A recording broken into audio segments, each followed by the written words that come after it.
ఈరోజు ఉదయం యేసు చెప్పిన ఒక గొప్ప వాగ్దానం గుర్తుంచుకుందాం. ఆయన మాట వినిపించి విశ్వసించిన వారికి నిత్య జీవం కలదని ఆయన మాట సెలవిస్తుంది. ఈ ఆశీర్వాదమైన ఉదయకాల సమయానికి స్వాగతం చెప్తూ మన రోజును ప్రారంభించే ముందు మన హృదయాలను దేవుని సన్నిధిలో నిశ్శబ్దంగా ఉంచుదాం.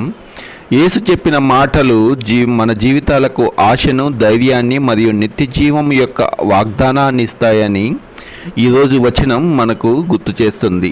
దేవుని వాక్యాన్ని విని విశ్వసించిన వారికి గొప్ప వరము సిద్ధముగా ఉన్నది.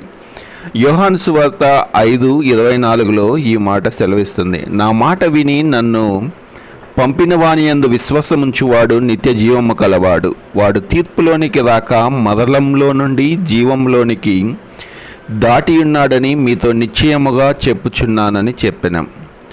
ఈ వాక్యములో యేసు మనకు గొప్ప సత్యాన్ని తెలియజేస్తున్నాడు. ఆయన వాక్యాన్ని వినిపించి విశ్వాసంతో ఆయన్ను అనుసరించినప్పుడు మన జీవితం పూర్తిగా మారిపోతుంది. మన భవిష్యత్తు దేవుని చేతుల్లో సురక్షితంగా ఉంటుంది. ఈ వాగ్దానము మనకు ధైర్యాన్ని ఇస్తుంది. మరణము కాదు, జీవమే మన గమ్యమని తెలుపుతుంది. కాబట్టి ఈ ఉదయము మనము మన రోజును ప్రారంభిస్తున్నప్పుడు దేవునితో విశ్వాసముతో ముందుకు సాగుదాం.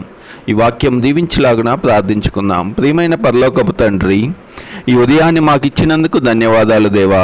మీ వాక్యాన్ని వినిపించి మిమ్మల్ని విశ్వసించిన వారికి నిత్య జీవం అనే గొప్ప వరాన్ని ఇచ్చినందుకు ధన్యవాదాలు దేవా.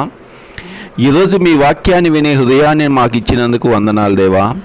నా విశ్వాసాన్ని బలపరచండి. మా ఆలోచనలు, మాటలు, పనులు అన్నీ మీ చిత్తానికి అనుగుణంగా ఉండినట్లు నడిపించండి.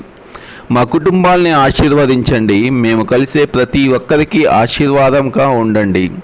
ఈ కొద్ది మాటలు మా ప్రభువును ప్రియకుమారుడైన యేసుక్రీస్తు నామములో ప్రార్థించి వేడుకొంచున్నాం తండ్రి.